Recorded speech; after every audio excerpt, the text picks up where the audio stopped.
In Thailand, you got to be flexible. I was tucked into my little bed and doing my YouTube videos for the night and finishing off a really good book. And a couple friends called us and wanted us to meet them for maybe a beer and maybe a little something to eat.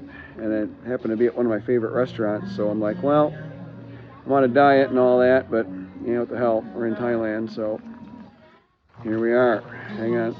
AJ's restaurant. I gotta find my date. Oh, there's my date. And friends. Oh, here we are. Somebody come up. Ended up staying for a couple hours or so. Just ate a small dinner for myself and my Thai wife. We ate rather little and just chilled.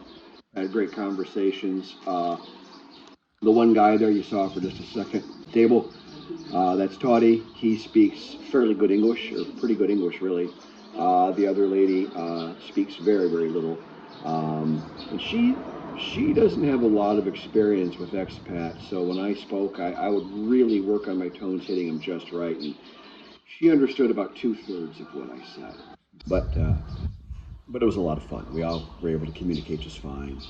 And my Thai wife had to translate a couple times, but not much, very, very little.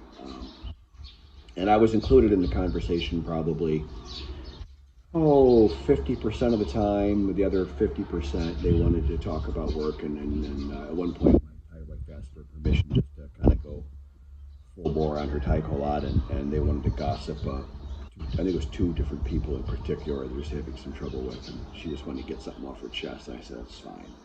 And I brought a book, but I didn't open it, and I don't think I looked at my YouTube or my phone. I texted with my son, which is fine, which is acceptable manners here in Thailand. You kind of get opted and out, they let us do that, which is convenient. But it was a very nice time, beautiful, beautiful evening. That's AJ's restaurant in NonSung, really nice place. I go there at least every 2 weeks, if not every week. It's just and on the sharing, it was 600 baht for the tab for 4 of us, and I paid, and then maybe 6 something, and then each one they just had and give me 100 baht, just so we shared, you know. So I just wanted to have it be sharing. I don't want to always buy. You don't want to get kind of that typecast, as it were. So. And they thanked me, and that was, generous of me to do, and they were still sharing and acknowledging me, and that's kind of how I like to do it. So everyone can do their own thing, of course. A lot of expats just pay everything. I think that's a mistake, in my opinion. But, it's just my opinion. So, we had a great time. We talked about going dancing. We ended up leaving the restaurant by 9:30. Dancing opens at 10. We could have easily gone somewhere and had a coffee, or just waited, or dragged out our dinner and had a drink or something at the restaurant. Or there's other places too that I know of that I'm sure they know of as well. And but it was Sunday night.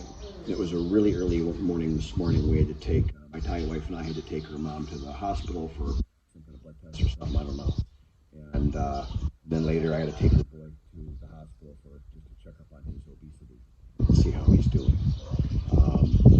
So now they're watching him more closely, which I think is a good thing. And so we had to be up at 5. It just wasn't the day to stay out late and go dancing on a Sunday. Otherwise, it's like, hey, what the heck, you're in Thailand, let's just roll with it. But it wasn't really the day, but nice, and we talked about that, and we're going to do that soon. So, yeah, good evening, lots of fun. No. Thank you for supporting my YouTube channel. Thank you very much.